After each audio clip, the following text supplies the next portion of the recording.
கிருஷ்ணகிரி மாவட்டம் தேவிரஹள்ளி பஞ்சாயத்திற்குட்பட்ட சோழிமாயனூர் கிராமத்தில் இருக்கும் மக்கள் அடிப்படை வசதிகளின்றி தவித்து வருவதாக தெரிவித்துள்ளனர். மேலும் ஒகேனக்கல் கூட்டு குடிநீர் மற்றும் தென்பெண்ணை ஆற்று நீர் இல்லாததால் அருகே இருக்கும் விளைநிலங்களுக்கு சென்று குடிநீர் கொண்டு வருவதாக வேதனை தெரிவித்துள்ளனர். இதுகுறித்து செய்தியாளர் ரமேஷ் வழங்கிய கூடுதல் தகவல்களை தற்போது பார்க்கலாம்.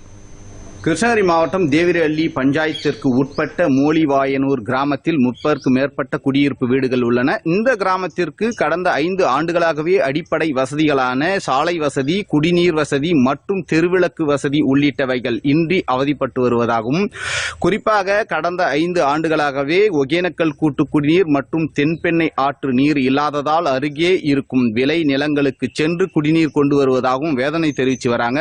அந்த நீரும் தற்போது கோடை என்பதால் குடிநீருக்கு கடும் தட்டுப்பாடு ஏற்பட்டுள்ளது. இது சம்பந்தமாக ஊராட்சி நிர்வாகம் மற்றும் கிருஷ்ணகிரி மாவட்ட அரசு அதிகாரிகளிடம் பல முறை மனு அளித்தும் எந்த நடவடிக்கையும் மேற்கொள்ளப்படவில்லை என ஆத்திரம் அடைந்த மோலிவாயனூர் கிராம மக்கள் தற்போது தேர்தலை புறக்கணிப்பதாகவும் மக்கள் தெரிவித்து வருகின்றனர். அதனுடைய காட்சிகளையும் கருத்துக்களையும் தற்போது பார்க்கலாம். இங்க வந்து ஒரு 30 குடும்பம் பாய்ச்சிட்டு இருக்கிறோம் சார். 30 குடும்பத்துக்கு தண்ணி வசதி இல்லாத ரொம்ப கஷ்டமா இருக்குது. எங்களுக்கு கொஞ்சம் தண்ணி அடிப்படை வசதிகள் செஞ்சு கொடுங்க. ஒரு 5 கிலோமீட்டர் பக்கமா போயிட்டு இருக்கிறோம் சார். 5 கிலோமீட்டர் பக்கமா போயிட்டு ரொம்ப தூரமா போய் எடுத்துட்டு வரனால கொஞ்சம் ஸ்கூல் பிள்ளைங்க, 10th பப்ளிக் எழுதுற பிள்ளைங்க இவங்கெல்லாம் கொஞ்சம் கஷ்டப்படுறாங்க சார். விளைநிலங்கள்ல தண்ணி கிணறு தண்ணி தாங்க சார். அவங்களுக்கு தண்ணி இப்ப வெயில் காலத்துன்றனால கிணத்துல தண்ணி பத்துறது இல்ல. அவங்களுக்கு கொஞ்சம் விவசாயிகளே ரொம்ப கஷ்டமா தான் இருக்கிறாங்க சார். இந்த சைடு கொஞ்சம் தண்ணி வசதி, நீர் பாசனம் கொஞ்சம் கம்மியா தான் இருக்குதுங்க சார். எங்களுக்கு வந்து தண்ணி வசதி இல்லைங்க சார். ஒரு 5 கிலோமீட்டர் தொலைவு தண்ணி வசதி போனோம். 30 குடும்பத்துக்கு வந்து தண்ணி பிரச்சனை இருக்கு. அதை கொஞ்சம் சரி பண்ணி கொடுங்க. எங்களுக்கு வந்து பஸ் வசதி இல்லைங்க சார். ஸ்கூலுக்கு வந்து காலையில 6 மணிக்கு போற பிள்ளைங்க ஈவினிங் ஒரு 5:30 மணிக்கு வீட்டுக்கு வர மாதிரி பஸ் வசதி கொஞ்சம் ரெடி பண்ணி கொடுங்க சார். எங்க ஊருக்கு எந்த வசதி இல்ல. ஓட்டு கேட்க மட்டும் ஊருக்கு வராங்க. மத்தபடிக்கு எங்க ஊரு கண்டுக்கிறதே இல்ல. ரொம்ப கஷ்டமா இருக்குது. எங்களுக்கு தண்ணி வசதி இல்ல, ரோடு இல்ல. இது எங்களுக்கு பார்த்து செஞ்சு கொடுங்க. இல்லன்னா யார் வந்தாலும் எங்க ஊருக்குள்ள விட மாட்டேங்கிறாங்க. டிரைனேஜ் எல்லாம் இல்ல சார். மோரி மாதிரி கட்டி விட்டாங்க. இந்த ஊர் தண்ணி எல்லாம் போறது இல்ல.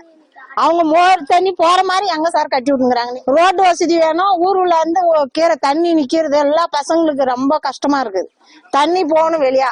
எங்களுக்கு தண்ணி வேணும், குடிக்கிற தண்ணி. எல்லா வசதியும் ரோடு வசதி இல்ல எங்களுக்கு. நான் எங்க ஊர்ல கிராமத்துல எந்த அடிப்படை வசதியும் கிடையாது.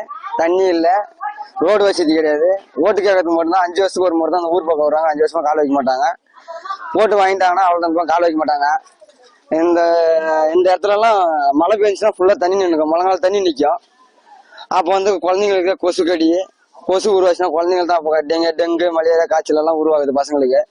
மெயினா அடிப்படை வசதி இருந்தா மட்டும் தான் நான் ஓட்டு போடுவேங்க. இப்ப யார் வந்தாலும் அடிப்படை வசதி மெயினா வேணும். அப்படி வந்தாலும் நாங்க பேனர் அடிச்சு மெயின் ரோட்ல ஒட்டிடுவோங்க. அடிப்படை வசதி எதுவும் இல்லைன்னு சொல்லிட்டு இப்போ தேர்தலில் புறக்கணிக்கிறோம். நான் யாருக்கும் ஓட்டு போடுற மாதிரி இல்லை, ஐடியா இல்லை.